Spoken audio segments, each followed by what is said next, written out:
Hello everyone, welcome back to the channel. My name is Jorvik, and in today's video we are going to be ranking all Phase 1 movies of the MCU. Now, I know there are literally thousands of these videos out there and tons of articles talking about ranking every single movie from the MCU, so what does my opinion matter and what can I bring new to the table? To answer that question, I don't know.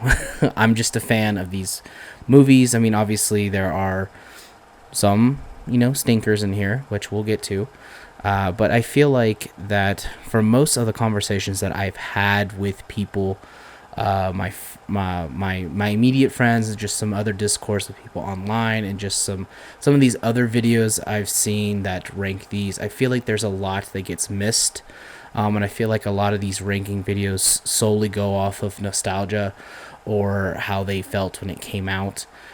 So I feel like from a filmmaking perspective, and someone who, like most people, grew up with these movies and has read a lot of the comics that these films are based on or inspired by, I feel like I have a pretty good ranking system, I think. So for today, we're just going to be focusing on the Phase 1 films, so Iron Man, Hulk, Iron Man 2, Thor, Captain America, and Avengers. So that's six, right? So you can see here on screen, I have this weighting tier, which is normally where F tier would be, and I just have them here so it'd be easier to see. This list does contain everything, and it's already been updated with Deadpool and Wolverine, which is pretty nice, but we're not going to hit any of these until I hit Phase 5. I should also specify that I will not be ranking any of the one-shots or the TV shows that came out around this time, so no Agents of S.H.I.E.L.D., no Agent Carter, and when we get to it, none of the Netflix shows. This is solely MCU theatrical releases, and then obviously when we get to Phases 4 and 5, theatrical releases and Disney Plus shows. Okay, so with that out of the way, this video should be relatively quick since I only have to do 6 movies. But we're going to go ahead and start with the first one, and that is Iron Man. Obviously, most people, I'm just going to place it here just so it's in the middle. Most people I see put this either in A or S tier, and I understand why. I mean, Iron Man did kick off the MCU in a way. There is a lot of good in this movie, and I actually just recently rewatched this movie. I say recently, it was probably a couple months ago, but it's been a while since I've seen a lot of these movies. I actually don't think I've done a full rewatch since Endgame, and I've seen every project pretty much at least twice. So this was kind of difficult for me, because I do feel like Iron Man is a good movie. I think it's a very solid movie. Introduces the character of Tony pretty well.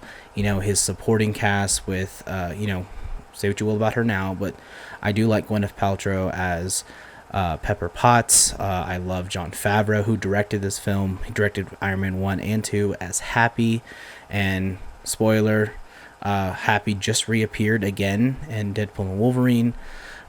So I do like that aspect, that those characters are still, especially Happy, are still involved in the going-ons of the MCU in the present day. So that's pretty nice. Obviously, Terrence Howard as Rhodey, I did like. Obviously, I like Don Cheadle better because we've had more of him. And then of course we have Jeff Bridges as Obadiah Stane. I do wish Marvel had this problem early on, and they still kind of have this problem, but it's not as bad. At least I don't think. It might be still as bad, but killing off their villains in the movies. I think if Obadiah maybe went to prison, maybe didn't die, and was still around, he could reappear in Armor Wars, but it's too late for that now. But yeah, so Iron Man for me, I do think solid film. Love RDJ as Iron Man, obviously, but there's just so much better in the MCU after this, and obviously you can't fault it because it is the first movie. But Phase 2 and 3 alone have way better movies than Iron Man. So for me, this is a very high A, and I'll probably will get a lot of pushback from that, but this is, again, my opinion, just from growing up with these characters, reading it. I mean, Iron Man is, I knew Iron Man when I was like 7, you know. So that doesn't make me special. I'm just saying. If I was just ranking Phase 1 films, I would probably put it S tier, but since this will eventually be all the MCU, high A for me. Alright, so moving on to Incredible Hulk. So the Incredible Hulk is kind of the stepchild of, I'm just going to place it here for now, is the stepchild, I believe, of the MCU. This was Edward Norton as Hulk. Of course, we had William Hurt, who's no longer with us, as Thunderbolt Ross. I think he would be, if he was still alive and he was able to do Captain America Brave New World, I think that he would have been great. But we did get him back in Civil War, so that was cool. Obviously, Betty Ross, played by Liv Tyler, she is coming back, I believe, in Brave New World, so that'll be exciting to see. And of course, another thing from this movie that we are getting is Tim Blake Nelson as the leader, who was teased at the end of this film.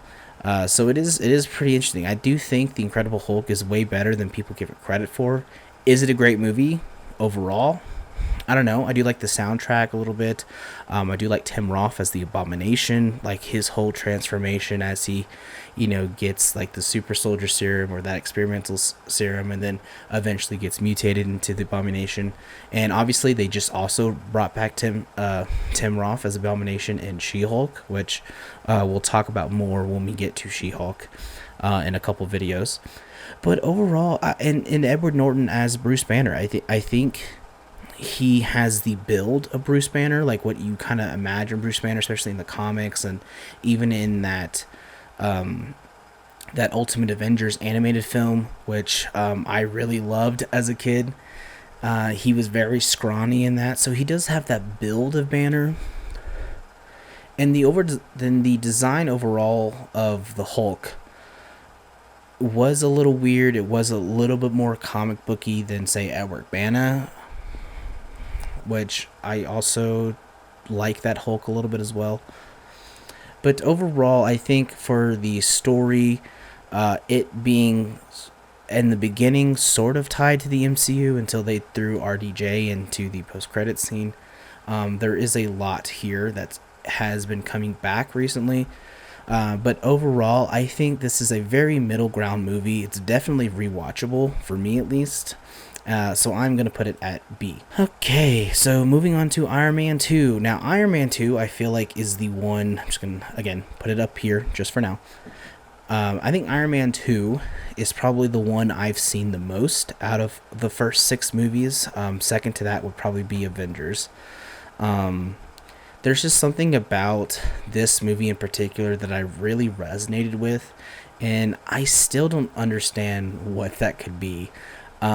I think maybe it could be that War Machine is in this. You know, we have Nick Fury. You know, we really see S.H.I.E.L.D. in this. You know, we get Black Widow and, you know, Whiplash. I think a lot of this is we truly see the beginnings of the cinematic universe, which I think is what I really like about this movie. Because in a way, Iron Man 2 is a setup movie, you know, just like a lot of trilogies. You know, they're like, oh, well, the second one's never the best. Like, yeah, because it's the middle movie. And I do think Iron Man 3 is better than the first 2, but we'll talk about that when we get there. But yeah, so I think Iron Man 2 is the first movie that really started to expand the universe, which is something I really appreciate. Whiplash as the villain, I mean, they kind of combined villains here. It was Crimson Dynamo and Whiplash. They kind of combined them into this one, which is fine. That happens a lot. But here we start seeing the Tesseract. This was the first appearance of the Tesseract, technically, in Howard Stark's books that he's looking through. There's even a picture of it, which directly leads into Captain America, the first Avenger. So I do really like this film. I know it's not that well received, but I think most people I've talked to generally like this film. So for me, it's going to be another A film for me. Again, it's pretty rewatchable for me. Also, can we talk about the Mark V suit, the suitcase suit, which is, it's just such a clean transition. Like, those older, when it was more mechanical, I think those older Iron Man suit transformations were pretty good. And I just like, I don't know what it is when he puts on his chest and he just goes like that, and it just, I don't know what it is. I just love it. So yeah, so that is definitely going to be an A film for me. Okay, moving on to Thor. So Thor, for me, obviously I've known about Thor for a long time, and now looking at it through the lens, like a pagan lens, a Norse pagan lens, of just how just crazy interpretation this version of Thor, Odin, Asgard, Loki, Heimdall, like how they all are. Even the frost giants. I mean, they have the 9 realms in there, which is cool, but the idea of mixing this world of magic and this world of science together. I mean, he even says it in the movie where he's talking to Jane on the roof, New Mexico, saying that I come from a place where magic and science are one and the same. And I think for me, that's what I love about sci-fi, is that you can have these crazy, sci-fi-esque inventions, or just plot points, or just, what's the word I'm looking for? Concepts. There we go. That do seem like magic, and I think that's the joy of this film. I do think this film was very ambitious at the time it came out. I mean, this is the 4th film in the series, and you're already getting, as Norse gods and space travel. This is just the tip of the iceberg when it came to the cosmic side of Marvel, which of course we'll explore more when we get to Guardians. I do think this film is the weakest out of all of the Thor films. Yes, I am including Thor 2 and Thor Love and Thunder, but again, we'll talk about those when we get there. As for the overall picture of the universe, it just dips our toes into the cosmic side of the MCU. We get introduced to Asgard as this new place. We get introduced to, eventually, who we would be the first Avengers villain, Loki, and of course Odin, the Warriors 3. Like, I do like all of that. This is also the first appearance of Hawkeye, who has a little cameo role, which of course would get expanded upon in Avengers. But again, this is just, in the long run, in the grand scheme of things, this is still a setup movie, while also introducing this new character. Now, I do think that the bleached eyebrows and the horrible blonde wig is crazy. I do like this version of Thor still. I do think it was that, in the beginning, the happy medium of this arrogant prince with this fierce warrior, and him being humbled, and then obviously being worthy again in the end. Although there is also, the score of this film is great. The Asgard theme, I'm not going to do it here, but you know what I'm talking about. But just the score of this film, I think, is really good, most of it at least. And I do think that the visuals are also pretty good. I think Asgard as a whole, when you first see Asgard and that music is swelling, you're just like, you feel that sense of awe. And it's the same thing that's carried in Guardians. It's carried in Infinity War, Endgame. Like, when you see these sweeping landscapes, that music really comes out. But for me, I still think Thor is the weakest out of all of these films. But again, my opinion, I still think it is a pretty good film.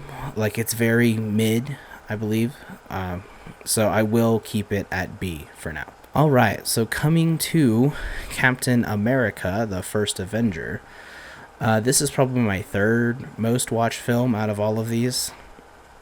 Really good introduction to Captain America with the backdrop of World War II. We had Red Skull, our introduction to Hydra, Bucky, the beginnings of S.H.I.E.L.D., the Howling Commandos. This is their first full look at the Tesseract, and how Hydra was using them to make weapons.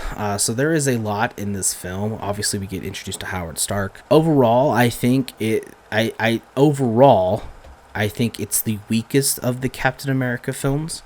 I do think Winter Soldier and Civil War are leagues better, but that's just because there's more to play with those movies. But I think as just a Captain America film, pretty good. I think it is pretty good.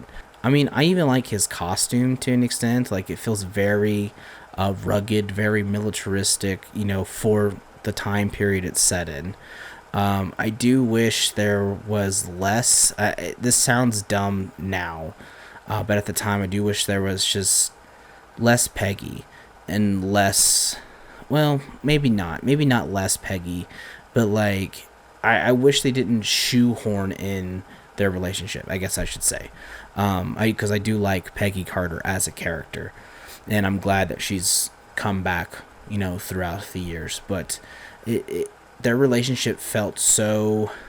It didn't feel as pushy as Steve and Sharon's relationship in Civil War, but it still just felt a little forced, in my opinion. And of course, that goes back to the end of Endgame, the final shot of Endgame, where Steve and Peggy are reunited sometime after the war. But I don't know. That's just my thing. I do wish we got more Tommy Lee Jones. His character is pretty good. And I wish we got more Howling Commandos. I wish that sequence was more elongated. Like, I wanted to see more missions, not just this montage of missions that they're doing. Like, I wanted to see more of the Howling Commandos. I thought would have been really great. Same thing. I wish we got more Bucky in this film, because he dies halfway in. Obviously, he comes back in Winter Soldier as the Winter Soldier, but I wish we got more of their relationship. I mean, obviously, we'll see more, when it comes, especially in Civil War. Civil War, I think we really explore that, but it's something that I wish was more in this film. And again, this film also sets up the Avengers. I mean, the end credit scene to this film was a trailer for the Avengers, and obviously with the introduction of the Tesseract, and then the other end credit scene with Loki, sets up the Avenger film. But for me, Captain America, I think, is still a solid film. And overall, I think I would place it between Iron Man and Iron Man 2 when in the A category. I do think Iron Man 1, I think, is a better movie overall. But Captain America, close second, and Iron Man 2, close third. Alright, so the final film of this video, The Avengers. Look, I don't like Joss Whedon, but you have to say that he did a pretty good job with this. And I actually just watched The Avengers recently, I think like last week. So it is pretty fresh in my mind compared to the other 5. But there's just something about finally bringing all of these characters together, facing impossible odds against a cosmic force, the Chitauri, Loki, the other, and we'll eventually find out that Thanos. Even this early, I think they were sort of planning on doing the Infinity storyline, but I don't think they considered Thanos to be, like he's going to be the big bad. But of course, he ended up being for the Infinity Saga at least. But there's just a lot in this film that we can appreciate. I mean, just